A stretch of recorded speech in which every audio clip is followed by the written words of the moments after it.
Hello, it is that time again, and I had a false start there because I forgot I'd changed something, which you guys have just seen, but I'd forgot I'd done it.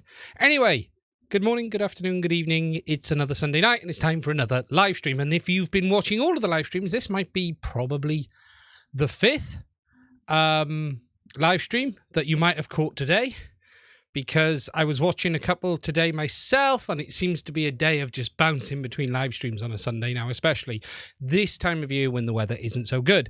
Anyway, good morning. I hope it is all working well. Please, can you give me a shout out how it's working, because I have made some changes on my side. I had to do an update on OBS, which inevitably risks problems. And I've also had to do some other changes as well, including I've added a few little other things, which we'll talk about in a minute as well. That you might have spotted at the start. But I've also set up a second monitor. Finally, second monitor for chat. I can see the chat in my eye line properly now. I have just realized that I have got it the wrong way around. So I'm going to just make a quick adjustment that it is the right way. There we go.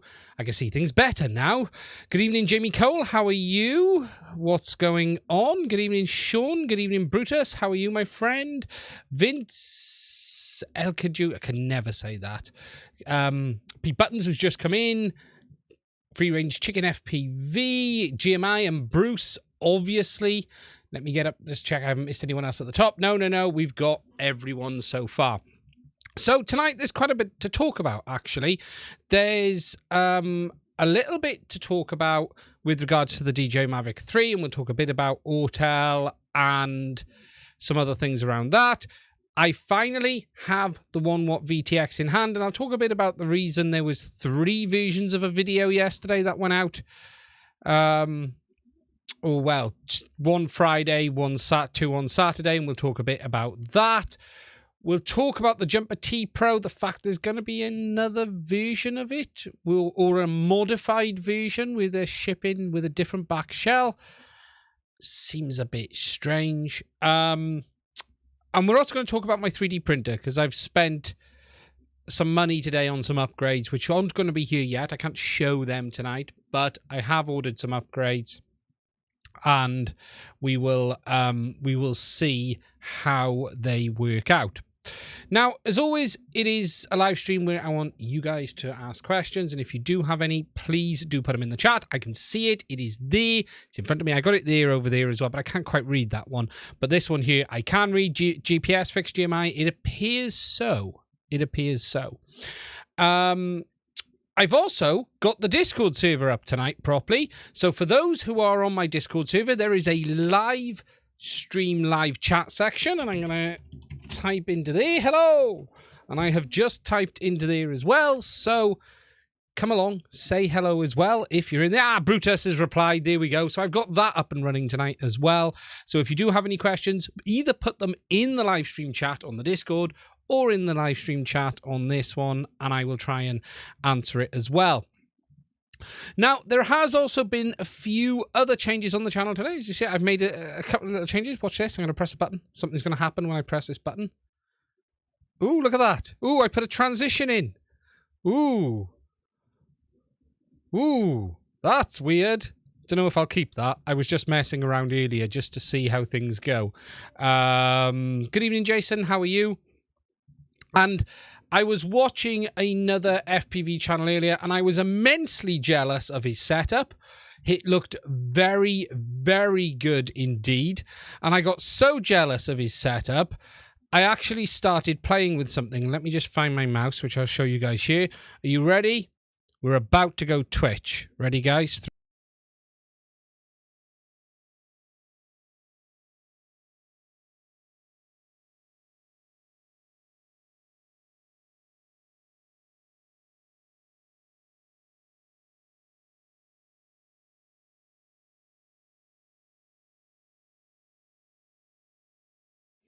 What I've not done. See, what I've not done is I've set up Twitch mode without microphones. See, that's a mistake, isn't it? That's what happens when you don't test things before doing them. So 1 second, let me just find something.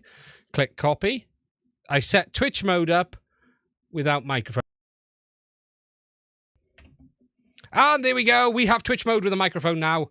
We're all up and running again. Working. So we have Twitch mode. And I just thought I'd do something a bit different as well. Tweet FPV is one of the best. It was a great stream from Tweet FPV, and it looked very, very good indeed. It really did look good indeed. But you've now got Twitch mode as well. So we've got multiple ways of doing it. I don't know if I'll, you know, do we prefer this or Twitch mode? I don't really know, because Twitch mode looks all right, doesn't it? It don't look too bad at all. You know, it takes a bit of getting used to, obviously, but I thought it might look a little bit different. I can move things around a little bit. I bought a transition is what I did. A theme pack is what I did. Not 100% happy with it. Actually, it looked a bit different in when I purchased it, but yeah. So we've got different ways of doing different things. But it makes you smaller. Yeah, I can make it bigger. It's always a benefit when it makes this look smaller. There is always a benefit to that.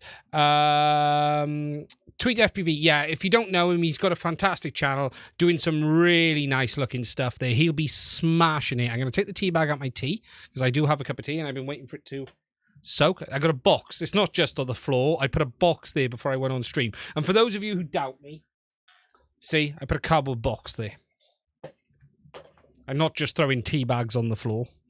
Put the overhead up on screen. And we got the overhead as well. The overhead for the cup of tea. There you go. There's the overhead for the cup of tea. You got the overhead as well. So we've got multiples. We can make it bigger. So before we get into it, oh, Tommy Lazy, hello, how are you? Let's jump in question. What if you're going to be sort of from GitHub? Yeah, I would remove it because it is on. It'll probably be fine because I generally don't remove it. By a bin. Yeah, the bin's over there. The monitor's on the bin. You probably should uninstall the Chrome app version. Yes, probably should, but many people won't, and they probably won't have problems. You should, though, do the uninstall first of all. By a bin.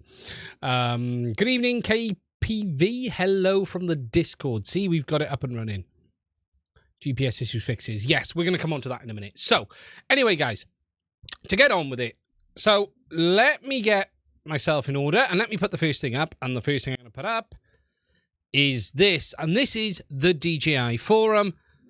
And we are going to talk about the Mavic 3 and the ongoing saga with GPS issues, because not long after launch, people started commenting that they were taking a long time to get GPS lock. Now, I talked about this in my review of the Mavic 3 and mentioned that it isn't something I seen on the Cine model that I was loaned by the amazing Ben at 3DXR, but people were commenting on it, and there were a number of threads on DJI Forum. Now, these threads have been extremely active, actually. There's been a few threads, one called GPS issues, which is this one here, official thread to complain about GPS problems, and I have commented in there, as have a few others. And let me just go to suasnews.com a minute, because there was some talk around there, and my original plan was to put out a video on this and discuss it. However, I didn't get a chance because I was traveling, but I did actually put an article on it on SUAS News. Now, it might have actually got buried, and I'm going to have to try and find where it would be on here, because it is probably buried in the mess of the recent DJI stuff, which I'm going to very quickly mention, but I'm not going to get into too much. Let me just see if because I actually put a link to what I'd posted in this thread, so let me just see if I can find it. And I actually put an article up a week and a half ago on this on SUAS News. There's been a lot of bickering in these threads as well. It hasn't been the greatest of threads. There's been a lot of people arguing with each other over it, but the reality is there has been an issue. There it is. No, not that one. Thought that was me. Let me just, I might have to Don't you hate it when your own post that you've created has vanished? Unless it's been removed by the moderators, mind. There is a very... no. No, not that one. Not that one. It must be this. Must be this post, because I put it in here. See if I can see it again.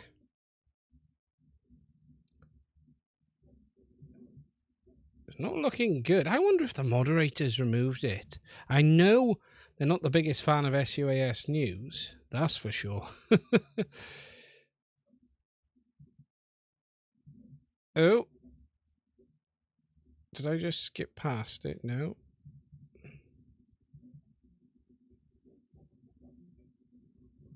Interesting indeed. I am not seeing my own post on this where I put a link to the SUS news article. That is super interesting. Oh, no, there it is. It is there. So I'll bring it up now. So I did write this on SUS News about a week ago, week and a half ago, talking about the Mavic 3 annoying users. And anyway, so there's been a lot of hoo-ha. Anyway, it seems that DJI have finally started to put out some official answers, and the guys over at Drone Excel have covered this as well, and I think they covered it and then reached out to DJI, I should say, for a statement. And Hey has posted that they have said that they're going to address it soon. That's the basics of it. Now, this is a corporate PR response. That is a very typical thing of DJI, but the reality is if they've said it quite this publicly, it probably will be fixed. There is a user on DJI forum who actually appears to have an early release of this new firmware, and it does appear to fix the issues. So it does seem that there's a fix coming for it. Now, there's been a lot of interesting talk around this. Is it the module? Where is the issue lie? Where does the issue lie and what the cause is? I don't think it's hardware. I still firmly believe it's a software issue. However, it does appear there's a fix coming.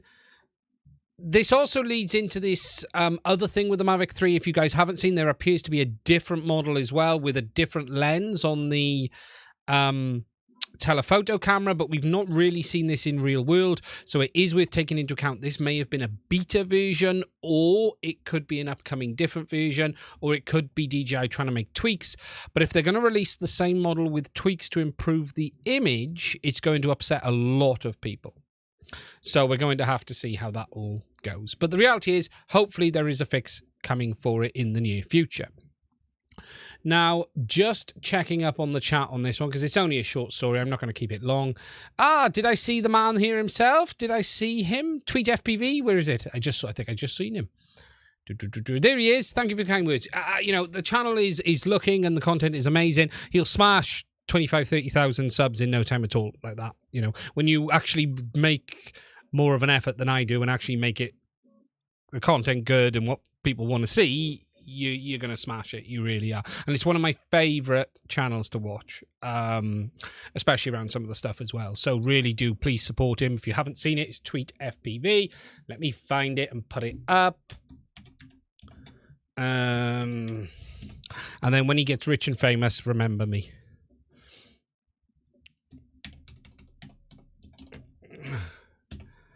It's a really great channel. Here it is here. Here, the gentleman is here. He's got nearly 8,000 subs, so he's smashing on already. And he's got some fantastic videos. And it just looks really good as well. You know, I like a channel that looks good. I'm a sucker for the visual aspects of it being a creator as well. And he's really, really smashing it. He really is. And he's definitely winning the thumbnail wars as well. So, yeah, check it out. Absolutely fantastic channel. Please do. Catching back up on the chat, Ice Darts. Good evening, my friend. How are you? Right, let me go. I've missed a few people. Good evening, Steve. How are you, my friend? Peppermint. Hello, mate. I got your card and my SD card back. Massive thank you, mate. Really, really is a massive thank you. I really appreciate it. Catching down, making sure I haven't missed anyone else. I've been watching Tweet for a while. Really nice content. It really is. Lewis Taylor, actually, I think you've already taught me. Don't talk to Bruce, Lewis. We don't talk to him. We pretend he's not here, is how we operate with Bruce. Surprised he hasn't died of COVID yet, if I'm honest. I love winding Bruce up. I need to leave. I hope we'll be able to find this later. It is on the channel. It will be under the live stream section. So please do. Yeah, Max V, no problem at all. Lewis Taylor, 10-4. We don't talk to Bruce. We ignore him. We ignore the troublemaking old man in the corner. Because anything Bruce says, right, is going to get me banned, delisted, or removed from YouTube.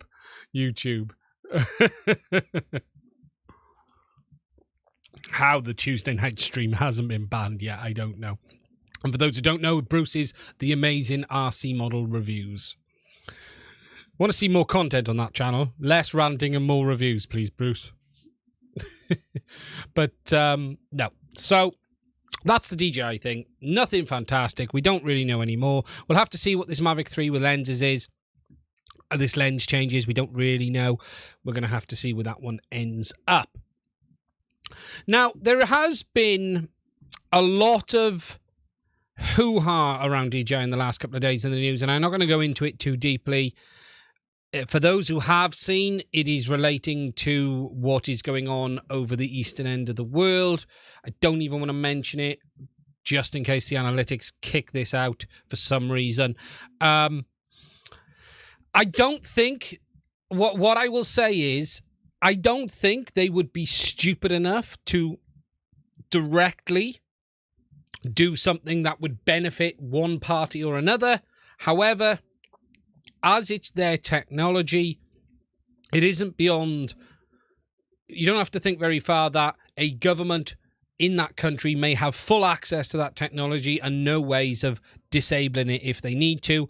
But what you could argue, and this is a fair argument that I made on Facebook, which was when you sell something to both sides of something and then both those sides go at each other, if one of those systems goes down, you're going to look like you're supporting one side over the other. And we do know there are geopolitical things going on that side of things. And even if they have not done anything, they will be guilty by association. And frankly, some of this is a bed of their own making, because if you sell a piece of technology and then control it as tightly as they have, you're then going to take the crap when it appears that that technology is being leveraged on one side against another. And that's really the situation. You know, I don't think for one moment the company would disable a system for one side, because it would be suicide for them to do that. But that doesn't mean their own government hasn't, or the data on how to do that hasn't been shared, or the best way to do it. But then again, let's be realistic. You'd only have to take down the power. So, yeah, you got to be realistic from this stuff, haven't you? You know, really, it's not hard to take any system down. You just take out the power. So, is this being blown out of proportion a little bit? Possibly. But it will be a bed of their own making, the noise that comes with it, just for the very fact that they created it in the first place. So that's all I'm going to say on it. I probably I don't know if I'm going to make Tuesday, but I'll probably end up saying a lot more on that. I should make it. But we're going to go on that. Some other things we're going to talk about. I have seen this week something interesting before we get into some other stuff. We've got this thing for the Express LRS guys.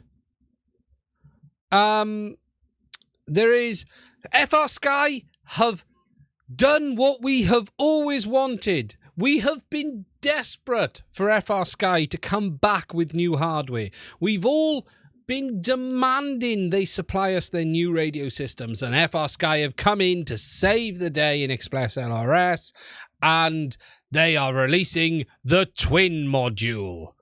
The Twin module, the module that you never asked for, the module that supports Access D16 or ACCST D16, Access and Express LRS. 2 protocols that you won't use again if you use Express LRS, but they're going to give you a module that does them all. So, thank you, FR Sky. I don't recall asking for this, and let's get in a bit closer. An Express LRS module, which is CNC machined aluminium, adjustable power up to 500 milliwatts, supports 4 RF protocols. 4! Why? The only module I want that supports multi-protocol is Crossfire Express LRS. That's the only one I would love to see. And that would just make my life easier as a reviewer or a person who does this. I have zero interest in an ACCS TD16 or an Access stroke Crossfire module because your radio will probably have that in already. Don't forget they also tested a new transmitter with the Ethos system, which we all know and love dearly. I don't know, FR Sky. Yeah, thank you for the module we didn't ask for, is what I'll say. They are just you know, the funny thing is, right, on FR Sky, I'll say this. There has been a couple of dealers I've talked to that really like the X20 for bigger aircraft and more commercialized aircraft. They really do like them. But they have lost relevance to the hobby market completely. In total ness in every possible way. And they really don't seem to know how to get it back. And I don't think they can. The simple reality is they bit the hand that fed them. And the reality is that hand went somewhere else, and that somewhere else is Radiomaster. And the reality is Radiomaster benefited enormously from FR Sky's sheer bloody mindedness around domination in the FPV and remote control industry through protocols. You know, they tried to control protocols, and what they didn't see coming was that protocols were going to not become the factor everyone thought they were going to be. So, for instance, for a long time, you almost chose your radio based on your protocol. So your Spectrum, you wanted a Futaba and all of this. But protocol became less of an issue the more cheaper modules that come out with the multi-modules. And then Express LRS has just completely kicked this to the wall. And look, you know, Radiomaster have benefited massively, as has Jumper. Someone said, poor Jumper. Jumper makes some decent-ish products. The quality control, you know, I think it's without a doubt Radiomaster benefited the most from FR Sky's sheer bloody mindedness. I'm not saying Jumper are bad, but let's be realistic. The Radiomaster, for the most part, is a better product. For the most part, there is some plus and minuses, but I think mostly it seems to be sitting on the Radiomaster side. But FR Sky have just completely thrown away everything they had. I got a Taranis up there. I'd sell it if it wasn't for the fact it's a bit beaten up, so there's probably no point. Yeah, Jumper, the quality is where the Jumper fails more than anything. And the problem Jumper has is they're trying to beat Radiomaster, and the only real way to do that is in price point, because Radiomaster's quality on balance is about perfect. If you look at Radiomaster, and what they've done really, really well is get the quality just enough, and then they've been able to price it at that point. And then if you want higher quality, they will sell you a higher quality model. And the classic example of that is, say, the T16S. And then if you want the higher quality, you go for the Pro, or you got the metal gimbals. So what they're not coming in at is a high price point with medium quality. They're coming in at a good price point with the quality at just enough. Some areas it does, you know, when you feel the T16, some of the switches aren't perfect, but for the most part, they've got the quality about right. And then you can spend more if you want to and get a higher quality radio. And that's what a lot of people do. But what you're not doing by buying the standard model is cheaping out. You're getting a very good quality overall. So yeah, I think it's interesting to see what's going to happen, but FrSky are gone. There's no recovery in this now. There's no recovering this now for them. The community is just like, no. Just how much trade do you get for your dollar these days, even in the middle of the chip shortage? Yeah, it is crazy, Bruce. Yeah, you are 100% right. What is the price of... Let's go to Radio Master. Even look at the Zorro, right? And I've been a bit critical of the Zorro, and I haven't tried it, but it didn't seem to fit my ballpark. But look, 79 quid gets you a lot of radio. A lot of radio. And I'm not saying the jumpers are bad. Please don't think I am. I'm not saying the jumpers are terrible. But I just think Radio Master have the edge, and they are the bigger brand right now, and it's Radio Master who seem to have benefited more than anyone. Now, this does lead nicely on to something else, and it leads on to jumper as well, actually. And it leads on to this, the T Pro having a new backplate. So Captain Drone, and I don't know, has someone else had this as well, or is it only Captain Drone that's had this? This is the original version here, where you have the two knobs on the back. But there's a new version, which he's got here.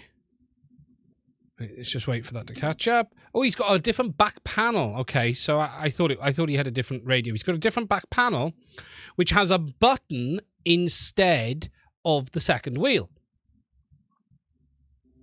And yeah, so it's a bit weird, really, because there is a different backplate coming for it. And I don't know if new radios are going to ship this way, but what they've done is made a molding change. Now, the bit I don't really get in this, and I'll be honest, it's bugged me a little, this, is why did they just not make a button to replace that wheel that latched? So a flat button that went in the same position as the wheel, so you kept the same casing, and that latched in and out, rather than replace it with a whole button. So existing users could have had an easier option of upgrading. But yeah, it's a bit strange that this seems to be happening. And does anyone here know what the situation is? Is this a different radio? Is it... I haven't had a chance to read up on it. I saw it and I was like, eh? But yeah, there's going to be a different backplate. And look, for me, I think that's a good idea. What they've clearly done on this radio is copied the DJI remote. That's what they've clearly done on the radio, but I think this is a good move. It's just a little bit frustrating. I don't know, are they going to send them out to people? Are they going to be available? Is it, what happens to the people who've bought the ones already? You buy and swap out. Okay, that's the good news. So I hadn't actually looked into it. Well, okay, I suppose that's less hassle. And they'll probably change production on the current ones then, I'm guessing. Bit strange. Let's go to jumper.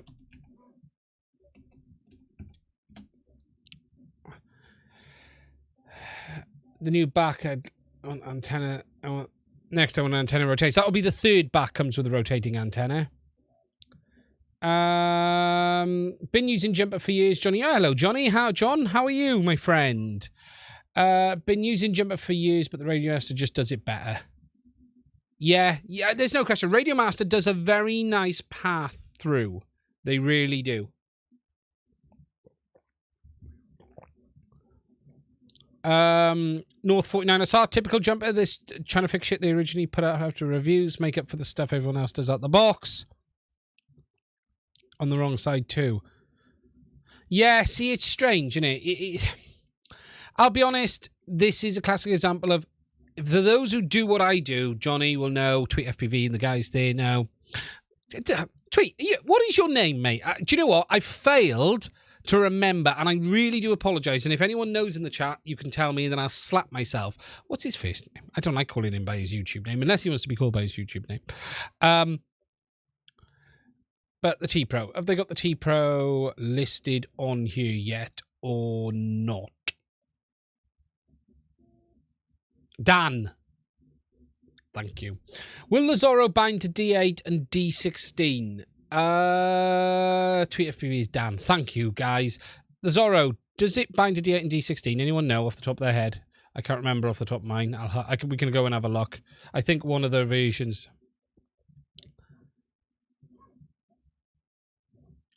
If they actually, there we go. So the T-Pro is listed, but there's nothing mentioning here about a different back plate at all, is there? There's no hint at all. Just the Jumper T-Pro Express RS they sent me has an incorrectly assembled stick unit right out the box. See, it's these kind of issues. The 4-in-1. So if we go to Radio Master, because the Radio Master, let's have a look at the Zorro. Out the box, what do they say? Because I can't remember. Now, you've got different modules for the Radio Master anyway, so it depends the radio you're going to order. That's the problem. Now, they have I'm sure there's a chart down here of what it will do. So they've got the 4-in-1, Express LRS, the 4-in-1 should. The 4-in-1 should, shouldn't it?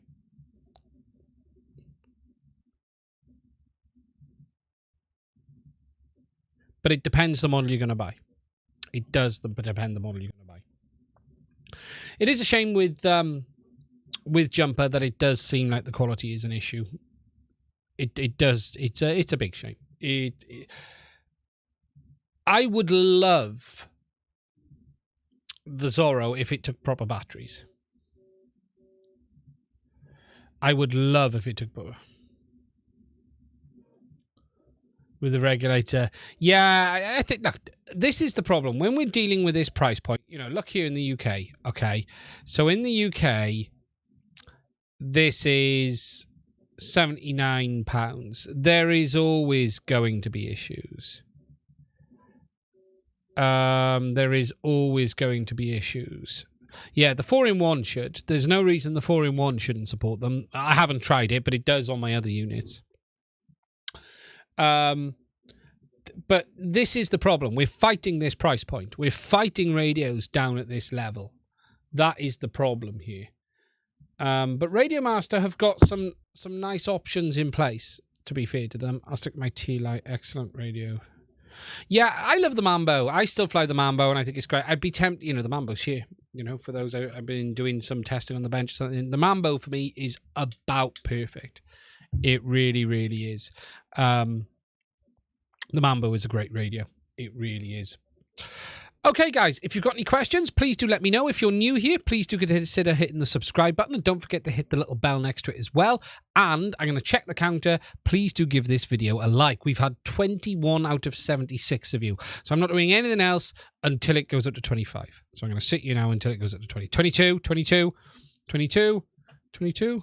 If you don't get it to 25, I'll move over to the Twitch theme. I'm warning you now. 20. Oh, there we go. We smashed it. Thank you. I will inflict the Twitch theme on you if you don't hit that button. Thank you, guys. I appreciate it. But don't like the video. Yeah, like someone else's video, not this one. Yeah, it's interesting times of radios, and look, there is a lot going on in the world right now, and this is a subject I didn't intend to move into, but I will very quickly.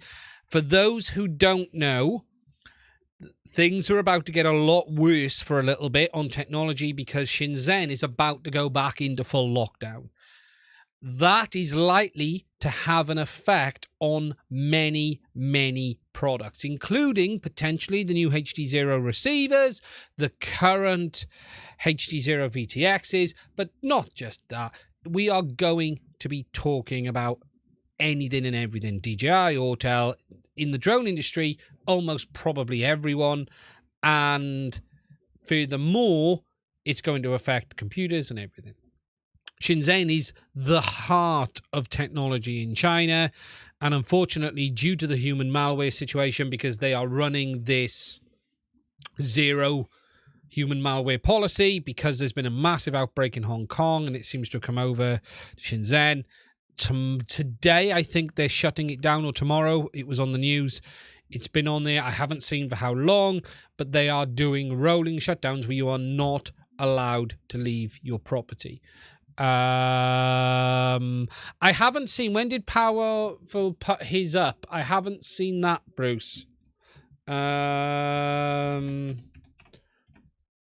haven't. I haven't had a chance yet.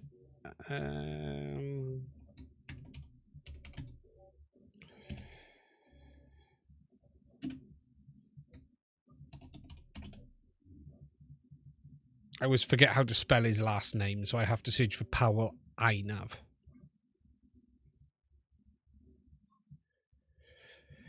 HDZero Fat Shark is backing out. Is he talking about anything new there? Or is that just what we've discussed in the past? Conclusions he drew. I haven't watched it. I'll have to go and watch it. You know, look, there's no question Fat Shark are backing out to a point, but they are still selling products under their brand. Because VRXs under the Fat Shark brand have landed at dealers last week, so there still seems to be something. However, yes, they appear to be... I think he's wrong in that. I think he's very wrong in that. There is some stuff I know which I can't talk about, and I would not agree that's the case. We have to wait and see what happens with the next generation of products. They're struggling to get products out the door right now, but that's hitting everyone. That's hitting many, many companies in many different ways. I don't think for 1 minute HDZero is going anywhere in the short term.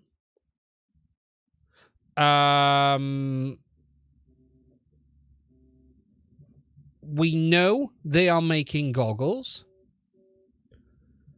Let's see what happens. That's all I'm going to say. People might be surprised. TBS had allowed stock at HDZero for the years getting stock. I don't know. The stock definitely appeared across many places in the last 2 weeks. It had landed in the UK. I saw Australia get some, and I saw other places. Whether they were allowed to... someone was allowed to ship stuff back and then it went back out, I don't know. But stock has turned up. What about the new HDZero hardware?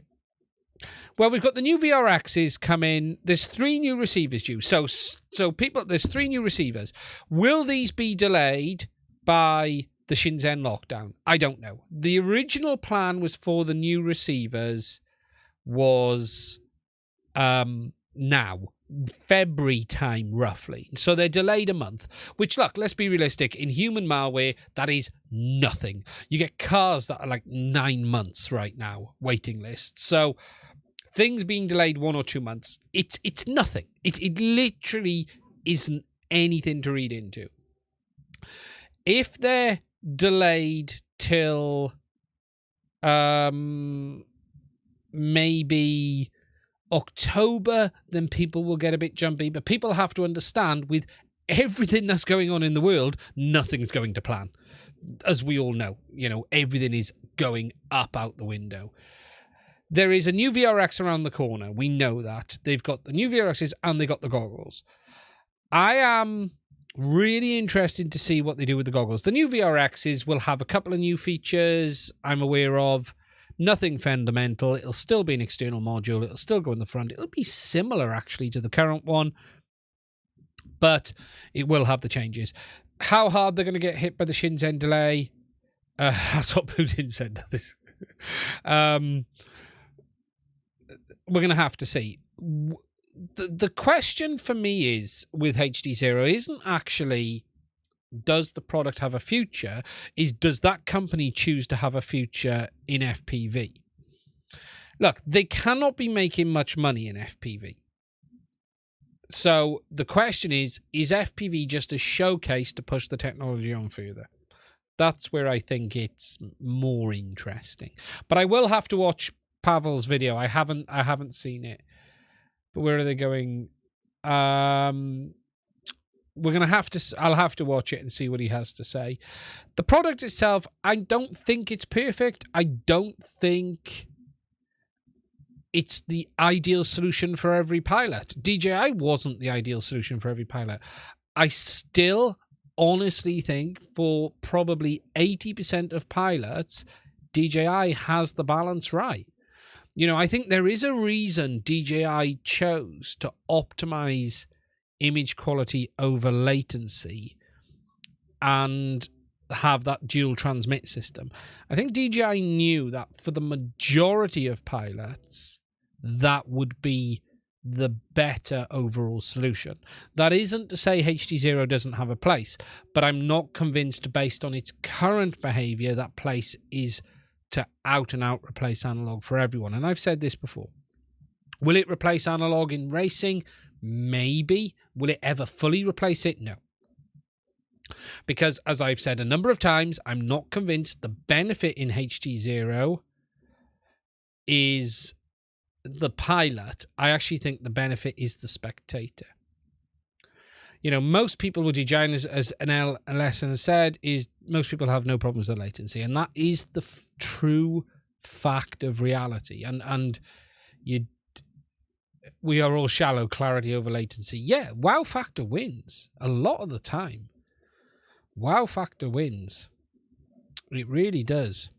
There's a reason a lot of men are with a lot of pretty ladies that don't necessarily have much behind to back it up.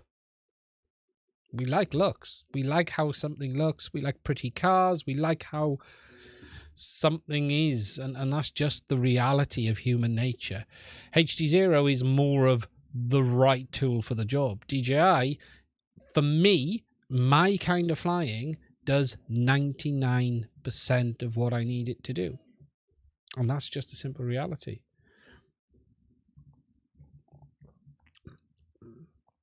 I have both and like both.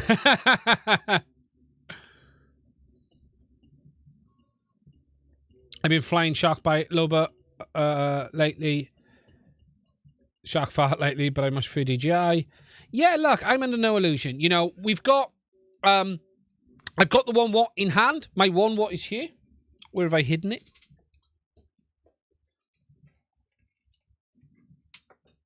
It is here. Here we go, guys. Let's do that, and let's do that. I have it in stock, finally. It is here. It's been doing all of its bench testing, first of all, before it goes in a frame. And then I'll be doing the flying testing, because there's a lot I wanted to learn about this that I'm hoping you won't hear anywhere else. And that's the plan. So, it's here. Final production version. It's a lumpy old thing. You could say that about the Vista, though. It's not really much different. You know, look, my initial impressions with it, I still don't like this power cable on the side. I just wish it wasn't there. I don't understand why it couldn't have been. Right, the real frustration for me is the joystick connector cable here, which you will probably never use, is next to the MIPI cable for the camera. Why could that not have been moved over to there? I just don't get it. That should be there. This should be here on the side. Because when you mount this in your frame, and here is where the logic falls down, okay? You mount this in your frame, and you want to use the joystick to change something, you've got to get into the front of it, which is buried in your frame, to plug it in. Yet, The power cable is nice and easy to get to on the side. Wouldn't it have made sense if they were the other way around? It just makes no sense. No sense at all. There was obviously logistic issues that caused that, but come on. Come on. So I do have a problem with that. That bugs me. The firmware update port. See, look, the external port that you need to connect to is on the side. Why were those two not swapped around? Nah. It's got a UFL. I wish it had something else. I'll be honest. I do wish it had an SMA. I'd have taken the size personally. I really do. But it's got a UFL. Other than that, it's a big red box. Solid. Yes, it gets very hot. Yes, it gets very hot. Someone just asked me a question. Chris, regarding the back, if you have a flight controller that supports DJI, would it work for HDZero 2, right? Right. Yes and no on that. Let me come back to the full screen. Okay. Yes, it should. However, and here is a however, this unit draws quite a bit of power. And it is known, or it was known, to cause some issues when moving through the power levels in beta testing. I found out afterwards. And those issues are that when you move it through beta testing, when you move it through the power levels, it was spiking and tripping the back. Now, HDZero have put a safety mechanism in to prevent that. And for those who haven't seen, I'll show you it because I made a video on it. So let me just bring it up on the screen. And I have shared this on the Discord already for those who have seen it. But for those who haven't seen it, I will show it to you guys now when I actually find it. What have I done with it? I'm going to have to... I'm probably going to have to get it off YouTube. I'm going to have to find it on my own channel on YouTube. It's an offline video. It was an unlisted. So I just shared the behavior unlisted for people just to share what I'd seen. Here we go. Found it. And I'll put it up on the screen now for you guys. Okay. So just to show you this. That one there. Couldn't find the button. Okay. So what you've got here is the HDZero carrier. And I'm going to walk you through me changing the power levels on it as we increase them. And the interesting behavior is to watch power level 4, which is the 1 watt power level. So I'm just going to hit play. We're at 25 milliwatts at the moment. And we're going to step it up through the power levels. Let me just actually get to the point of the video where I do it. Right, here we go. Here. Okay. So I'm going to step it up through the power levels. So we step it. You'll see a step up in a moment. So we'll go up 1 level. There we go. That's gone up 1. 2. That's power level 3. And now we're about to move to power level 4. Which will go... Actually, no, that's power level 3. And now it'll go to power level 4. And what it will actually do is drop down to 25 milliwatts. And slowly step up through the power level. So it hasn't done it yet. You'll see it now. There we go. I've selected 4. And you can see it's dropped down and is now slowly stepping up through the power levels to the higher power level than the last one was on. So just to show that again, I think I show it again now a bit clearer. Here we go. So I show it here again. Power level 2. Power level 3, and then I move it to power level 4. So at this point, it hasn't changed. So I go back again, and I show you. You'll see it flicker there. That's it moving to power level 4, but the output hasn't moved. And then what it does is drop down and then step up through the power levels and then goes beyond that point that it was on before. Now, the reason this behavior has been introduced is to stop it overloading the back when it's changing through the power levels. We think there is a bit of a bug in the firmware that when you go to power level 3 and then step up to 4, it then drops back down to power level 1 and then moves all the way up. It doesn't actually need to do that. What it needs to do is sit at power level 3 and then slowly step up to the full power level. Now, I've been told this has been introduced to stop it overloading the back. That means there is the possibility that it could overload the backs on other flight controllers. We'll have to wait and see. But the technical basics are, if it works with DJI, it should work with HDZero. What I will be doing is sticking this on a current sensor to see how much power is actually drawing when we switch through, to see what it's like.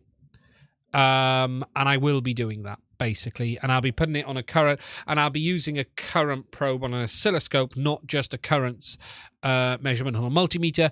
We'll step it through and have a look at what the numbers are and what spikes we get as we move through, because there is the possibility of it overloading backs, and it seems to be the case that it could do it. Power circuit. I don't know, Bruce, why it's not 6S capable. I honestly don't know. I don't know. I don't think it's a massive problem, but I don't know. Hopefully the firmware rev can fix it. Might need a new hardware revision. The stepping through that's firmware, and it's not a problem them stepping it down to 25 milliwatts. It just doesn't actually make sense. What it should do is, when you move from power level 3 to 4, is stay at power level 3 and then slowly step up from 3, rather than go back down to the lower level and then step up. But that's just firmware. That's literally just firmware. Me and Bruce make a HD system. What would we call it, Bruce? Open HD and the Raspberry Pi stuff. Just catching back up on the chat.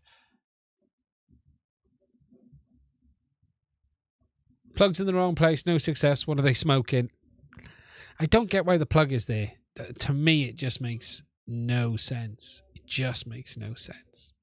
It's not a massive issue. It really isn't. But, you know, when you just look at something and go, why? Mad Jet HD.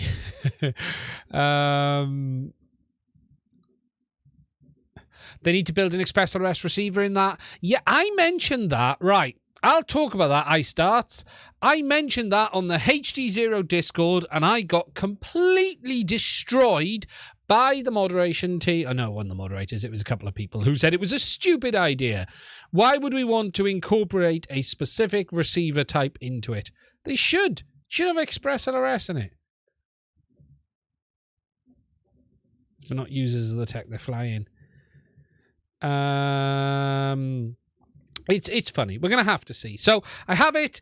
I know JB's video is going to be up on this, and look, most people will base their opinion based on what JB says. My review is going to be a bit different. I'm going to try and provide you guys info you won't get anywhere else, because that's all I can do differently to everyone else, is try to share with you guys things that you haven't seen anywhere else, just like that. And that's what I'm going to be doing. We're going to be going into a bit of a deep dive in its behavior, its current draw, and all of that stuff as well. And I will give you my thoughts on it from a flight point of view, but loads of people are doing that anyway. I agree. Should be doing decent signal integrity. It should, you know. But I don't really have any major quality issues. It feels bloody solid. Gets very hot as well.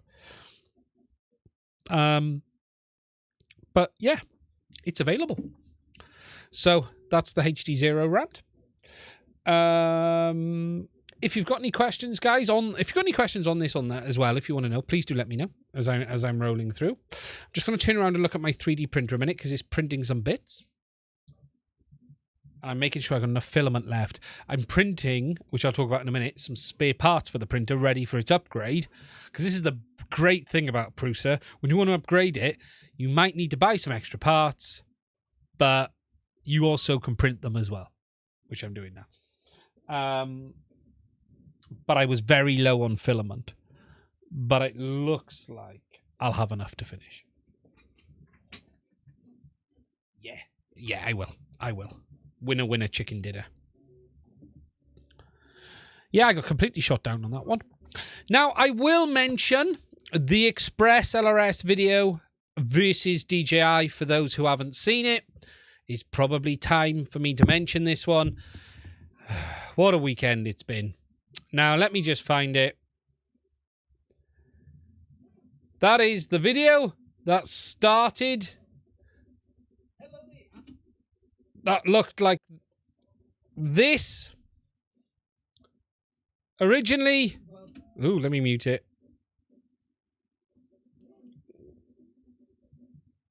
There we go. It was the video that looked like this, in which I show you the two HD systems next to each other. So we got DJI on the left and HDZero on the right.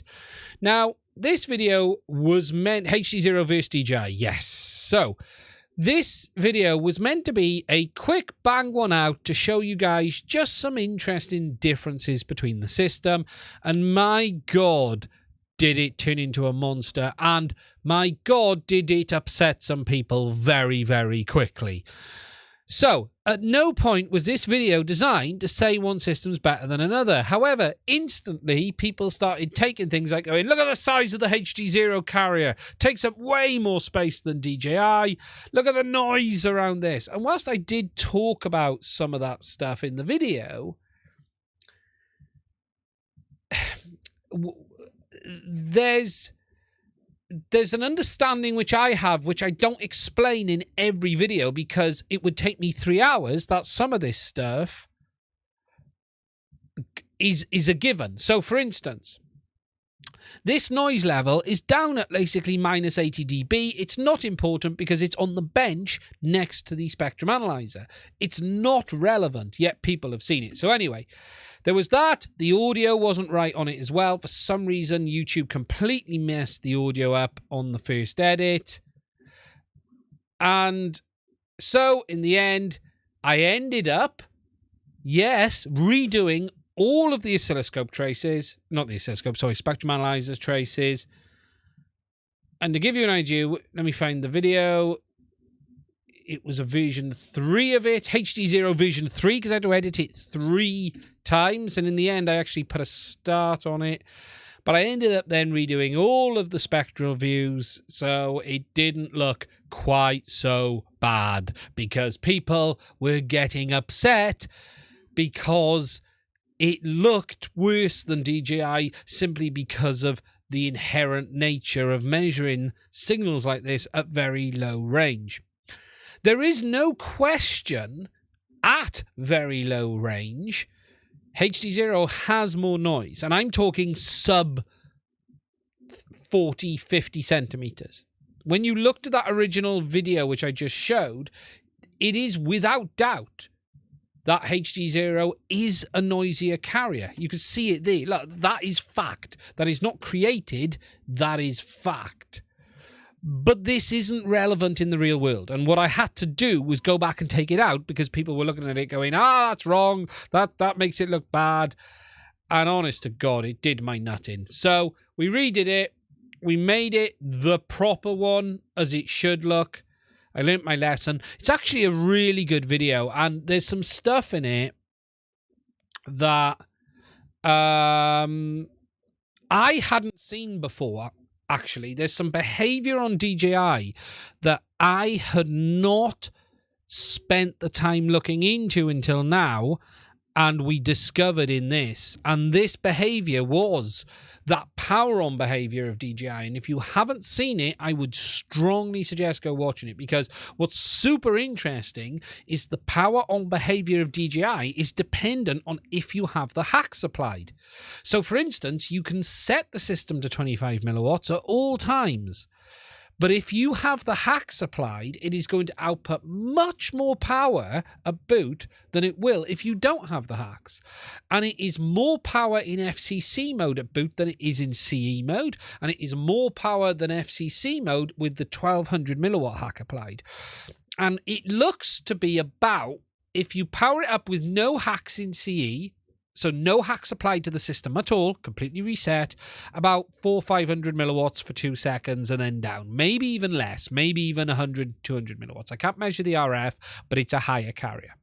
In FCC mode, it looks somewhere between 8 and a watt, 800 milliwatts and a watt, and then drops down to 700 milliwatts.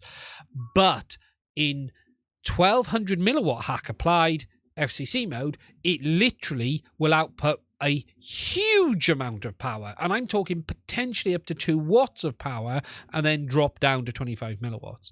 But what's really interesting is that behavior changes depending on what hack you've got installed on the system, and setting your goggles to just 25 milliwatts alone will not stop it. So you can have people at a race, one guy turn up with a completely factory set of DJI and turn it on and it affect no one, and another guy turn up to the race with a system with the 1200 milliwatt hack applied but set to 25 milliwatts, and he is going to wipe everyone out on boot. And this is why there is so many varying opinions on if you can use DJI around other systems, because we've learned that it behaves very, very differently. Could it potentially damage? I've never seen one fail. I don't think it is. I don't think it will. Something I want to look at is what the current draw is at that point.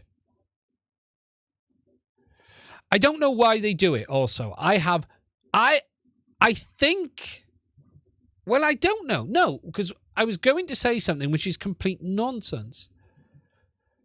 No, I got no idea why it does it, because it doesn't do it on failsafe loss. So, for instance, if the signal drops from the RC to the goggles and it reboots, it reconnects, it doesn't shoot up to a high level and back down. It only does that high level burst at power on. So, first input of the battery. I need to have a look at just how much current is drawing at that point as well. It'd be interesting to put it on the oscilloscope and just go, how much is it pulling? Yeah, no more power is going to get it any further, but it does seem to be a complete, and I do wonder if 1200 milliwatts is not as far as that system can go. I think there's another mode that we've not seen beyond that. I really do. It's interesting. But if you haven't seen the video, check it out. There is so much information in there, and look, it's a bit of myth busting. It's a bit of making some things abundantly clear, because there is always this opinion that DJI is very, very noisy. It isn't. It simply is not the case. The system goes where it's told to go. Yes, there's a timing pulse on 5804, and that stays there at all times. Even if you actually put the goggles on 5804, the timing pulse remains. But it isn't noisy. But yes, you are with people flying with goggles that are outputting high power levels. And another interesting thing that people don't always realize is the output of the goggles doesn't change with the hacks applied. So that hack only seems to affect the air unit and not the goggles. That isn't to say the goggles won't output at higher level if needed, but it is worth taking into account that the goggles are already transmitting a very, very high level of power. So just to show this, let me put these in 1200 milliwatt mode. There, right? So if I just put this on the screen to show you guys, we're at 1200 milliwatt mode, and those spikes you can see there are the goggles carrier already above the video. So the goggle carrier is very much high power as it is. Look, you can see it there. There's a great view of it. That's at 25 milliwatts. That's the goggles output power.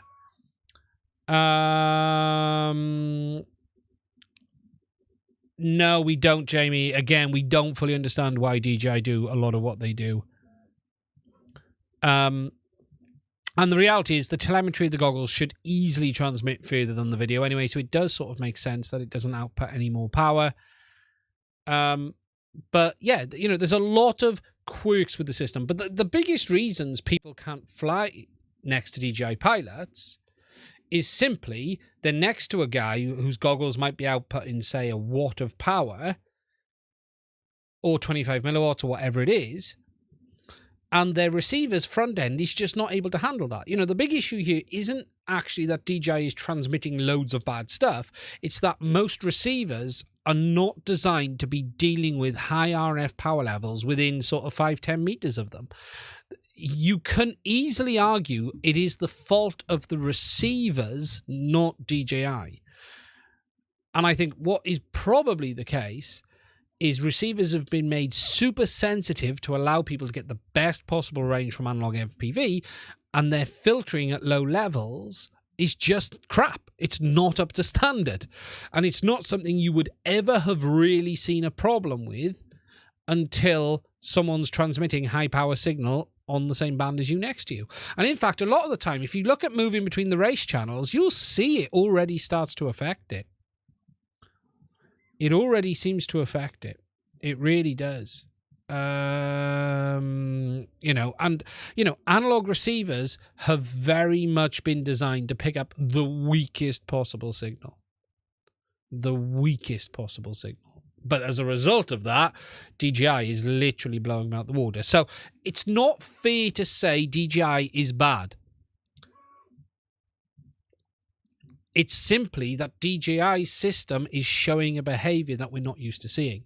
Wait, so now it's all the other systems' fault?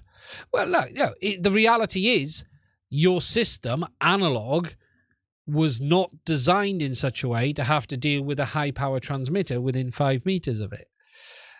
Their co-channel interference isn't up to the standard that would be required to do that. It's just not that DJI is doing anything terrible. Their system is a two-way link. That's just a reality. What does DJI start sequence do to HDZero? Oh, it'll wipe everyone out. That's DJI's behavior. Don't get me wrong. The start sequence is shocking. That's DJI. But what I'm just talking about is in flight use. When the goggles are transmitting, they're transmitting on the same channel as the video. So if you're flying 4 or 5 channels away, it's hard to blame DJI when they're simply transmitting on their channel. That's all they're doing. Is there a chance to see a spectrum of a carrier data separated? To see spectrum of a... So what you want to see in much closer into the carrier itself. You can look right into the carrier. Directional antennas on your DJI goggles. Yeah, for sure. Directional will help. Definitely would help. And directional antennas across the board on DJI would help.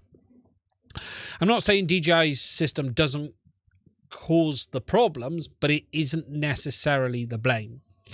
This is a subject that is very close to home. It's someone who was a radio amateur for many, many years. You used to get people say, someone say, that guy with that CB or radio is interfering with my TV.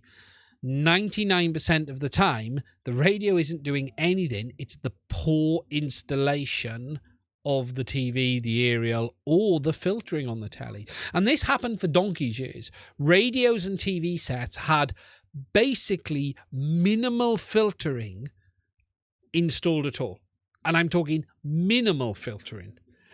And people were watching TV on 400 to 800 megahertz, and CB radios were turning up at 27 megahertz and interfering.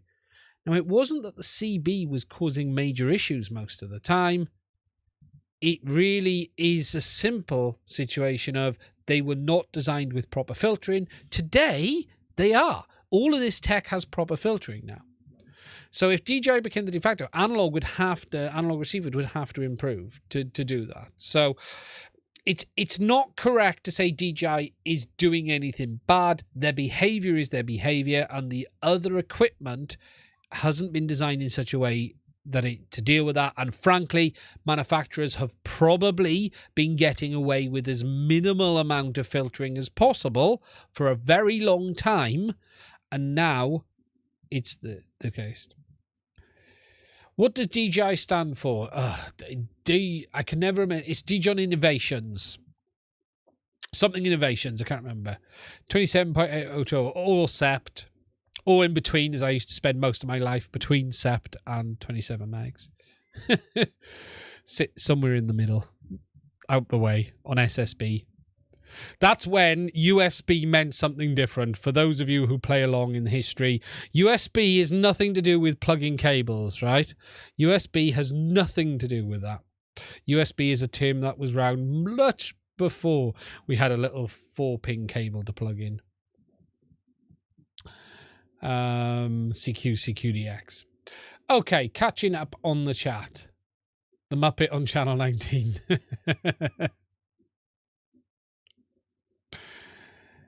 And LSB. Yeah, upper sidebands, lower sidebands. CQDX. DJI is the owner's initial. No, it's not. Frank, it's DJI Innovations. I think it's actually the name of the area it was first in. I think it's DJI. Let me just get DJI Innovations or DJI Innovations.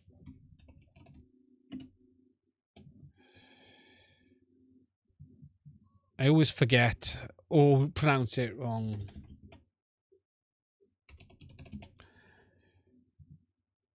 DJI Innovations. Thanks for keeping me entertained while I clean the house. Can you do mine when you're finished? DJI or DJI Innovations. Yeah, it's DAJI Innovations. I'm not sure where the DJI comes from because Frank's name was Wang. So, Frank's Wang just doesn't sound right. But I don't think his first name was originally Frank. I think that's a British name, or not an English name that's been given.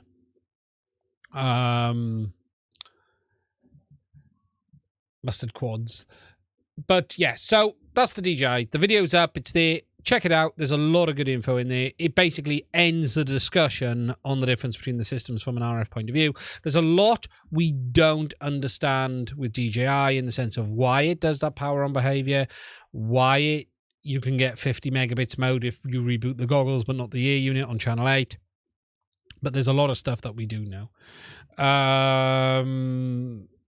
Now, but there's a lot we don't understand. It was a video I wanted to make for a while, and it was originally going to be a proper video, and then I thought I'll do it easily, and then it turned into a horror, and then everyone kicked off, and then everyone complained, and everyone whinged. The only thing I complained about it is when I recorded the audio, it was very late at night originally, and I was very slow talking.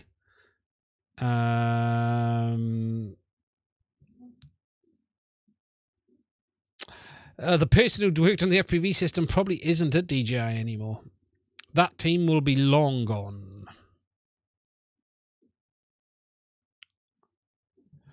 It was funny. There was a question tonight. So, you know, on JB stream, you know, what can we do to get DJI to do canvas mode? Okay, we're probably never going to get canvas mode.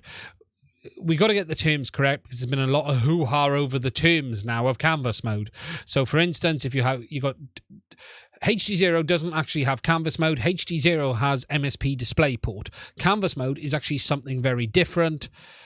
And I'm probably going to have to do a video about this because everyone calls it canvas mode, and including me, I was the first one of the people to do that.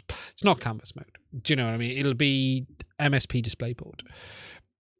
So from a DJI official point of view, we will probably never have it.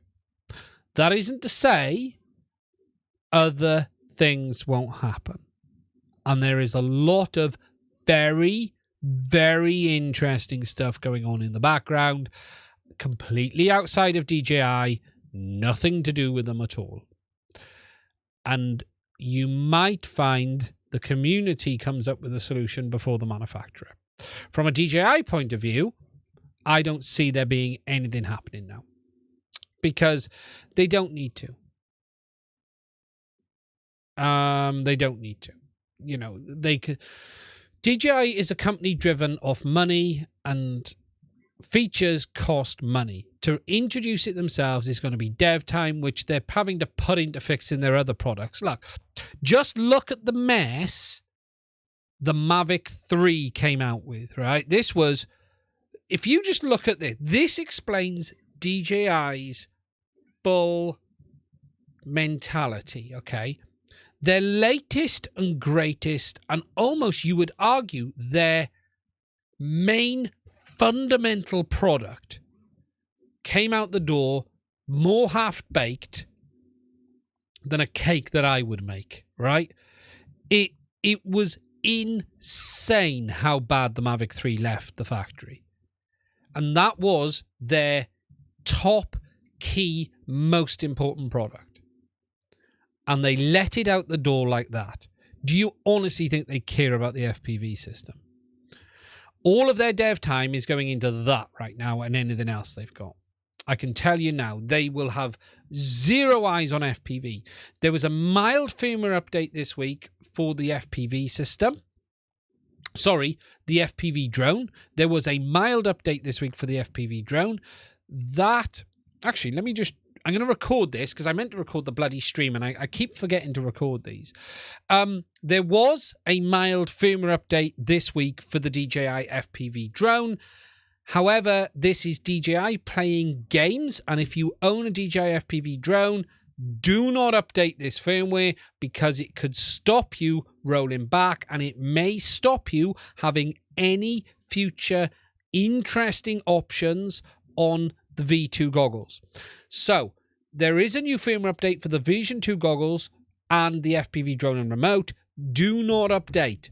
Do not put that firmware on if you ever want access to some interesting stuff for the FPV system that may come in the future. And it's really important that you don't do that. This update adds no features. It wasn't even publicized. It is simply a small roll forward of the firmware. As far as we can see, there has been no changes other than it blocking rollback. And they believe this has been done to stop people using the new Drone Hacks firmware, that or NLD, whichever one it was. I'm not quite sure which one of the two it was. There's new hacks with them, with the FPV drone, and it stops people rolling back the firmware via that, and that's why DJI have done it. So do not install that latest firmware. Hopefully there will be some interesting stuff coming around the future for the FPV system, but right now that firmware update is not to be installed. I've just cut that separately. So yeah, DJI pushed out that firmware and you don't want to be installing it. Do not do it. Do not do it. But you know, you've got to look at where their dev time is and what they're doing. And the reality is all of their dev time right now is on other products. The FPV is selling. It's a niche product. They will have no interest in putting dev time into it. They just won't. There's been some really interesting stuff found that I don't want to share yet because it's not my place to. It's been found by other people who are amazing people. It isn't my job to share their findings. They will do it when it's time, and there's some really cool stuff around the corner potentially. But we've also learned a lot, and hopefully we may even be able to see issues that people have been annoyed about fixed. And what's frustrating is if what we understand is right, some of those issues were a few lines of code. That's all it was. So we're going to have to see. We're going to have to see. But if you've got the FPV drone, don't update that firmware. So not worth buying the V2s? Yeah. Today, yes, because the new firmware won't be on them yet. It takes a bit of time for the new firmwares to go through. But if you get them, don't update. Don't update. Lots of interesting work being done by some very clever people. Grumpy RC Flyer. Scammer? HDMI, no. That's not going to happen. As far as I'm aware, that's the hardware level. No, that's just not there. You know, DJI will don't hang on for canvas mode. It'll probably never happen with the official firmware from DJI. But you know, if you look, there's many companies been hacking the current drones. You've got NLD and drone hacks. We've seen some modifications for other stuff, so let's see what's around the corner. It's taken a lot of time, but there's some really interesting work been going on. I might be able to show one thing, actually, and because there is something that's been public. Give me a second. I might be able to share this because it's somewhat public. So I'll share this because I think it's been put into the public domain. Let me just check. I will. Okay. Let me just do this a second and put this where you guys can see it. I'll show you this because this is in the public domain. Okay. 1 second. Okay. Here we go. I'll share with you this because this is in the public-ish domain. So you know what you're seeing here? Oh, what's this?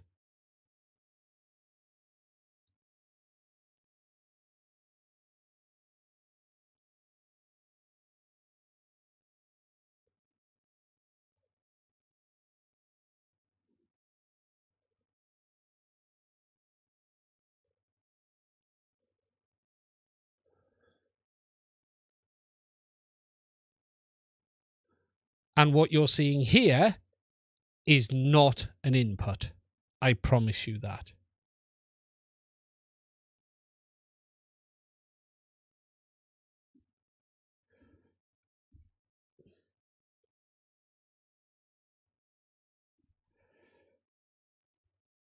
Yes, that is natively run.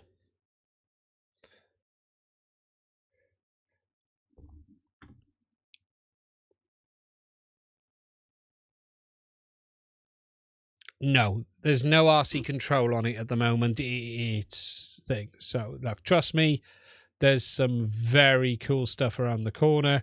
I'm trying to find one more image to show you because this image had a hint in it, which I laughed at. There's a couple more things that I can share. Okay, here's one more, right? Just look at that and notice something.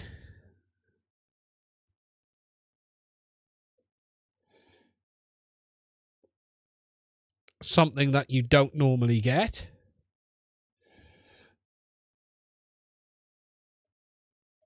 No, it's not playing it. It's running on the system. It's actually running. They just don't have joysticks mapped on it yet.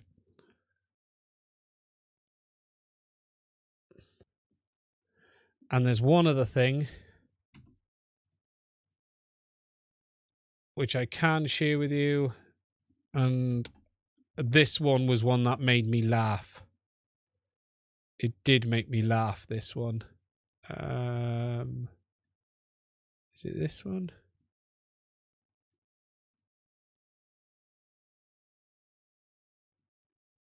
There was a hint in an image that a lot of people missed, which I laughed at.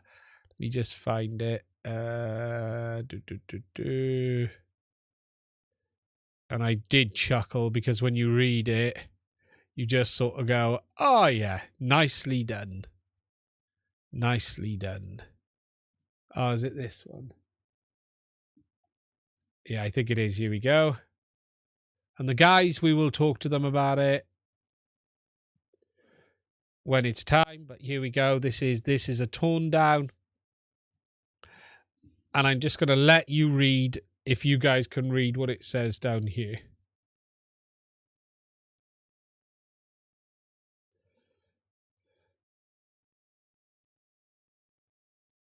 I was always better at Quake 3 Arena. Quake 3 Arena I was really good at.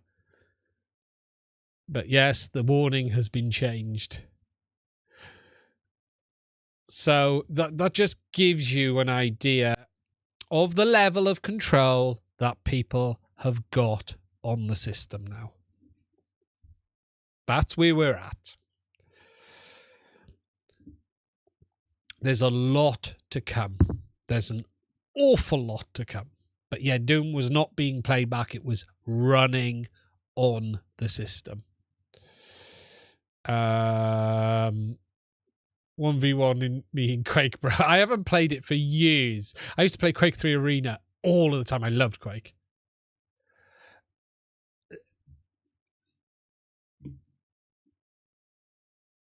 Once access has been gathered, it's full across both sides of the system. Okay, once they've gained access, believe it or not, the system is basically running the same firmware both sides in the sense of the same subsystems because it's the same chipset. So the system is actually basically running the same on both sides. Okay, there's differences obviously to drive the goggles and stuff, but once they've got control, they've got control.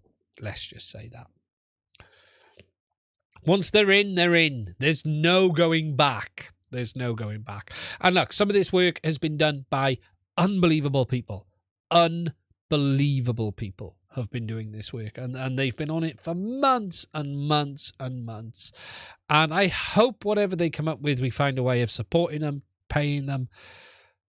But they have, they have destroyed gear to get to this stage. And they're doing some great stuff. They really are. So a lot to see, a lot to come in the future. As for DJI though, you're not going to have it officially. You're not going to get it. I don't believe it. Okay, guys. So a couple of other things for me to mention. If you've got any questions, please do put them in the chat while I remember. It's 22:30. We've been going an hour and a half. If you do have anything else, please do put it in the chat. Do give this video a like. If you're new here, please do consider hitting the subscribe button. I'm going to try something. Right, I want to try something. I'm going to go to the Twitch, not the Twitch view. I'm going to the Twitch view a minute. Right, if anyone here isn't a subscriber, can you hit the subscribe button, please, for me? I want to see if this works. I don't think it is, but I want to see if it's working. If anyone is here who's not a subscriber, please hit the subscribe button. I want to see if this works.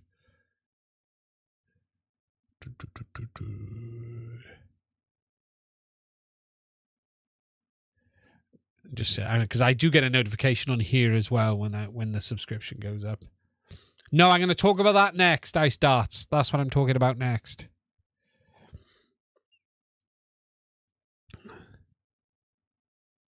No, it's just a cheap trick. I want to see if the notification comes up. There's a notification that's meant to come up in the corner. I'm just waiting to see. Or sub or unsub. Yeah, that'll do. Sub just now. Packet FPV. Because it should come up in this chat saying thanks for subscribing. Yeah, someone try it for me because it should do it. Unsubbed and subbed. Oh, my bot's not working because I wanted to see if the bot was working. I could do it myself, actually, from the other channel. It doesn't seem to be working because there's meant to be a notification that comes up here, but I haven't seen if it's working or not. But I haven't had it in this chat up here neither because it should come into the chat on the side too. Yeah, the bots are lazy today. Should do this. Wait a minute, if I do this and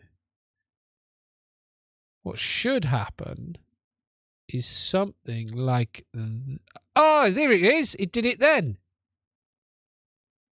Something came up then. Ah, there they go. Can you see that? Here we go. Ah, here we go. It's catching up now.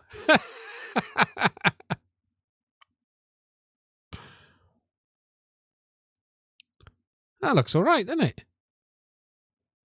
Oh, that's all right. There we go.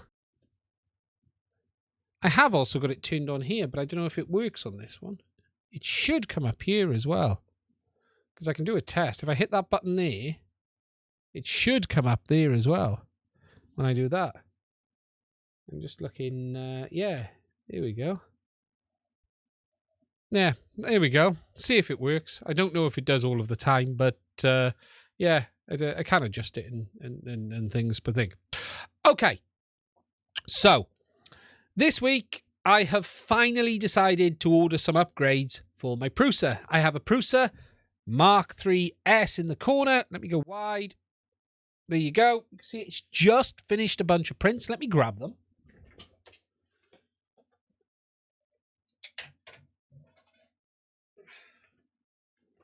It's just finished these. on the overhead, which is the upgraded parts for the extruder in PET-G. Literally just finished now. HDZero update. Nothing major at the moment. We talked about that a little bit earlier, mate, but nothing at the moment. So I've just printed these, which are the replacement bits. But I've decided to do two things, and mostly because I have friends who've done it before me, some fantastic guys, and they've really smashed this. And the first thing they've done is the upgrade from the Mark III S to the Mark III S Plus, which includes the Pinder update and all of what I've got here. It's just releasing off the bed now. But they've also done the Revo 6 update, and I've been looking at what they're doing, and it has been amazing. To be fair, they've done the full upgrade of the Revo 6. Now, if you don't know what the Revo 6 is, let me just bring this up. The real amazing thing about the Revo E3D Rapid Change Revo or Revo 6 is that the nozzles unscrew. And this is the real impressive piece about this. And the extruder, the nozzles actually unscrew, and you're able to not only change them easily, clean them easily, but change the size without messing around. So I finally decided to dump in. The guys I know who've been using it have been using it for about a week and a half, 2 weeks, and they are absolutely loving it. Absolutely loving it. So I've done the order. I've ordered the new nozzle kit, which includes with the extra nozzles as well, which will include a 0.25, 0.4, 0.6, and 0.8. 0.8 is going to be bloody fantastic. The 0.8 is going to be bloody fantastic. But I'm also going to be doing the upgrades, the upgrade kit, which is this year, upgrading the Mark III S, the Mark III S Plus. And that is what I've got printed here, because there's some improvements on the bed. There's some improvements on the extruder as well. So I'm going to be doing that in the next couple of weeks, and I'm probably going to make a video on it. There's going to be quite a bit of work, because I've got to redo the bed. I've already modified the bed already, actually. I've done the bed in the past. But the big one for me is the Revo or the Revo 6. Tweet said his Revo made a massive difference on his voltage track. This is looking like a very, very good upgrade for this printer. A very, very good upgrade. Prusa for the win, Steve says. Mini 3. I'll come back to that, Hal, in a minute. Give me a couple of minutes. I'll come back to it. Now, as part of this upgrade, I've just had to 3D print these parts. Now, these have just finished. This has been a 6-hour print. Got the Mark III Plus. Right, to the Revo, you need nothing else, I starts. Only the extruder. Because you've got the Mark III S Plus, you're ready to go. I have to upgrade to the Plus, which I haven't got already. I got the Mark III S. The big difference on that is simply the changes to the extruder. You've got let me go myself back there. The changes to the extruder, the new sensor as well. You've got the Pinder sensor, the changes to the extruder, and the filament sensor. So I need those upgrades. You won't need them because you've already got it. So for you, it's just the swap of the extruder. You don't need to do anything else. So yeah, he's ready to go. Now, I'll be honest. I was tempted not to upgrade that printer and buy another one. I'll be honest, because this has been so good for me. I've been afraid to do anything with it. You know, it's just been such a good printer out the box, and I built it myself. There's a video on it.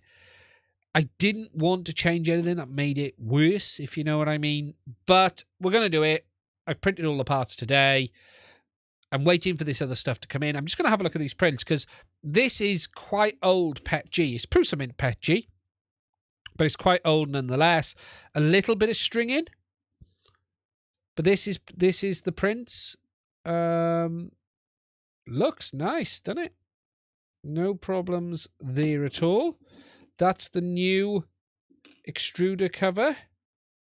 for the front, for where the motor goes to. So that's that. It's a dream. Oh yeah, it's bloody fantastic. It really is. We've got that, which is the ball bearing housing cover. Now this, so you've got some bits here that drop into here. So this will go into here with the magnet for the filament sensor. So when that's done, that will go in there and move back and forth. A little bit of cleaning up to do on a couple of parts. But overall, everything looks nice. This was literally their G-code. I just literally put it in. So that will go, that'll be the filament sensor with the magnet in there. This is the ball bearing assembly. That's the new door with the roller goes on to. We've got the extruder cover at the bottom. I think I get a new fan housing with the upgrade. I print mostly Pet G. That's what this is. Yeah, Pet G for me as well.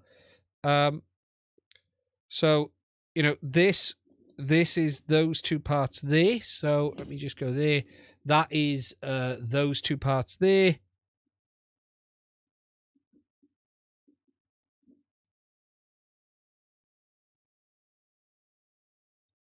And then we've got that bit that appears to go down there somewhere. I'll have to have a look when I put it back together, basically. But, yeah, completely rebuilt. And it's going to be really interesting to see how this works. I really am looking forward to it. It is a major upgrade for this printer. It really, really is a big upgrade. There we go. That goes on there like that. Motor goes there. We've got the new pinder. That's the new pinder piece.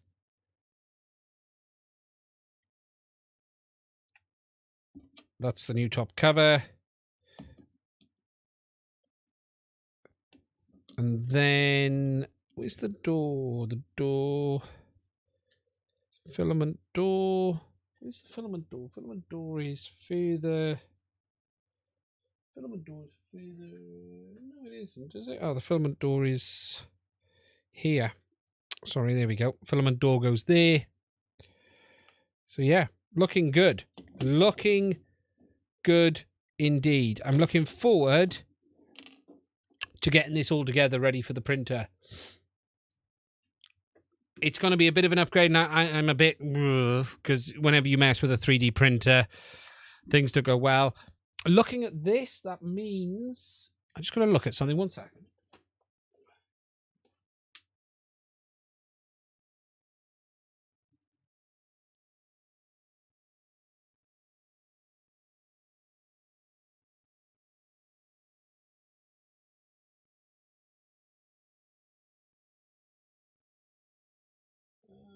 Right, okay.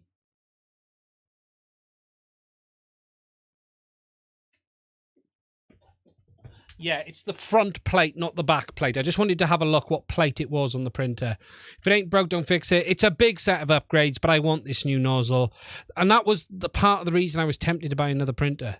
Because sometimes it's easier to have a second one that you mess with. And I know some Failsafe's been doing a lot of work on his 1D upgrade and thing. It's the real nice thing about Prusa. If you don't have a Prusa, the real nice thing is the upgrade kit, just to show you guys this, the upgrade kit is 44 quid and it doesn't include all of the parts.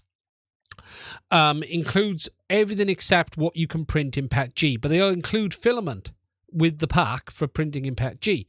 So you can simply, you get the kit with the parts you need, the actual upgrade kit, which has all the metal bits and all of the other bits, the new sensors and stuff like that. And then you just go and print the other bits you need and you're ready to go. And I cannot say enough good about Prusa. Honestly, it's the best printer, hand on heart, I've ever had. So I'm doing the E3 upgrade. We're going to have to see how it goes.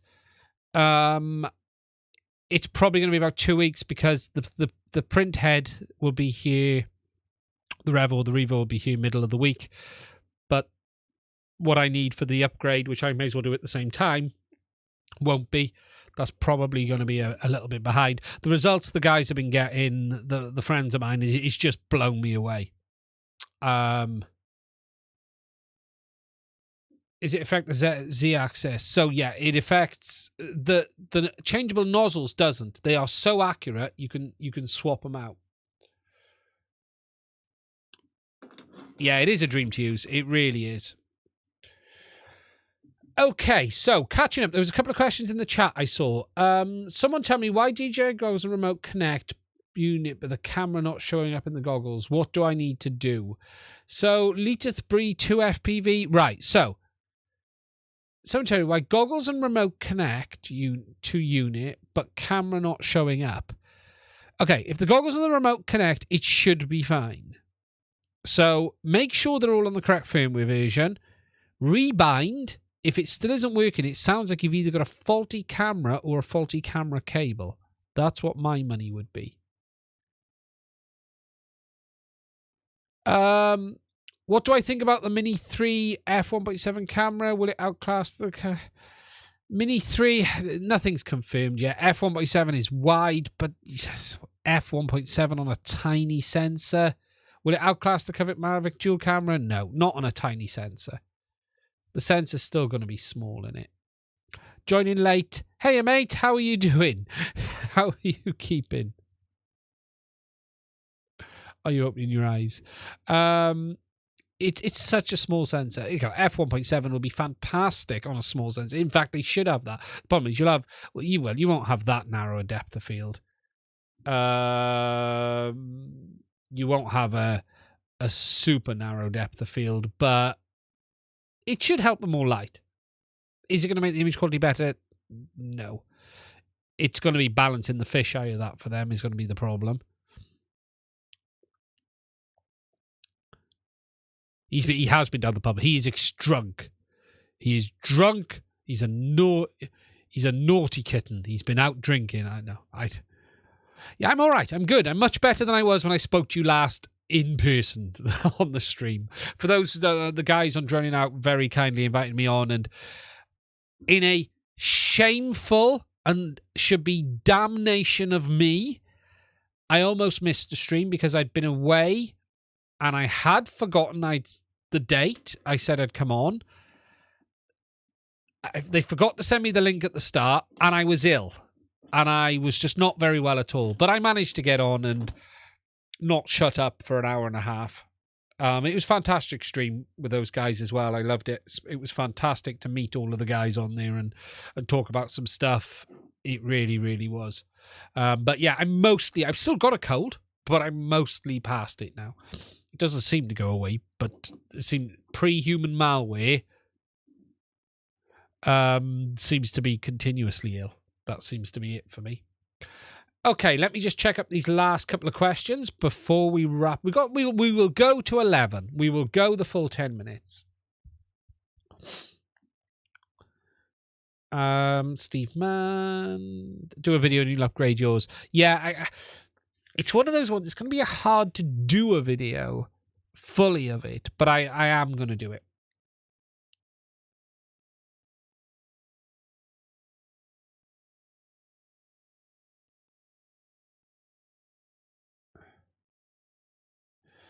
The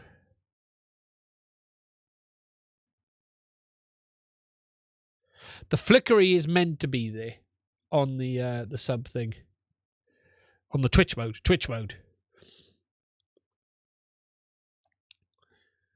How 1.7. Has the Twitter leaker said much about it? Let's have a look. Let's go to Twitter, shall we? I love this on the Prusa as well. Like, you just take the bed off. I love the fact you take the bed off. I love this sheet as well. I have the this is the textured sheet. It's been absolutely fantastic.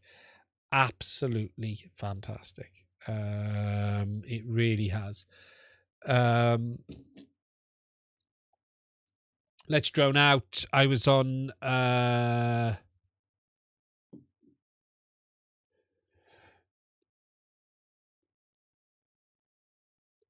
it's always a privilege to go on to other things. Let's Drone Out, all of the guys. You know, it's always good to be involved in these things. The guys at Let's Drone Out were fantastic. You know, as I said, I was late. Did I say droning on earlier? Did I say droning on? I think I said droning on. Yeah, sorry. It was fantastic to go on there. What was I looking at? The Twitter guy. So do we have any leaks from the Twitter guy? Let's have a look. Oz. He always has something to say. Let's have a look. What's he saying now?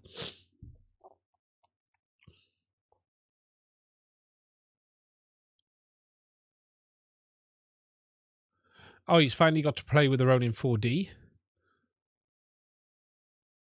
Let's have a look what else he says.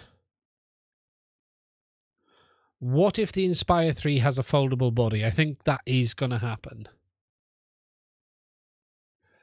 Isn't it interesting, right? This guy, he gets gifts from Autel and DJI.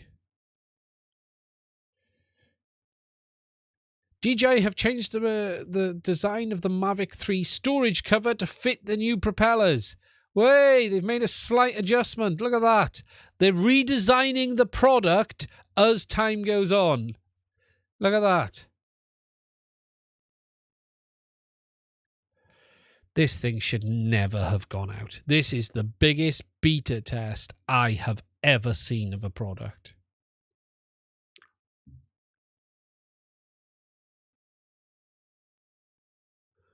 It's nuts. It really is. This is the lens thing I was talking about earlier with the Mavics. There's been two lenses seen. So that's the original Mavic 3. And this is this new one. But I'm not convinced this isn't just a test model. We don't know what this is. We really don't know what it is, what the difference is. I don't know. Something looks off about that to me. Something seems odd. 5K to be a beta tester. You know, look at the changes they've made. Right, this was fake. This didn't, you know, this is fake. There's no way in hell DJ. If they release that, right, this, in my opinion, is completely fake. If they release it looking like that, oh my God, this makes no sense at all. This makes no sense whatsoever. Why would you bring that in like that and shape that down like that? If they release this looking like this, just no. No. Just not going to happen. This is a fake image. As far as I'm concerned, this is a fake image. If it comes out like that, I don't know what to say. They've lost the plot is what I'll say if it comes out looking like that. The DJI drone fold. Yeah, there is talk of the Inspire 2 folding rather than having a transform mechanism. From what I've understood, is it seems because the big problem with the Inspire has been getting the arms out the way for the camera and down for the big camera payload underneath. And it seems they've come up with a folding design that clamps in to make it smaller and then it folds out. And I don't know if there's transitioning involved still. Potentially, yeah, that does look like it could fold the camera straight up. The bit that doesn't make sense to me on this is this in here. Why would you go back in there? If you're going to do it, you keep it out to here. This all looks off to me. I'd be shocked if it looks like that. What's a good printer bed for the Ender 3? I'm not an expert on the Enders. Anyone got any clues? It does look like you could point the camera straight up, though, yeah. But I'm just not convinced that's real. I'm just not convinced this is real. If it was designed in the toy part of DJI.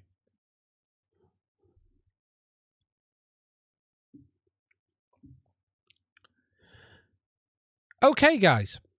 We are heading for the end of the stream. We've done nearly 2 hours. So I'm going to start wrapping this one up. If you've got any questions, go to that one.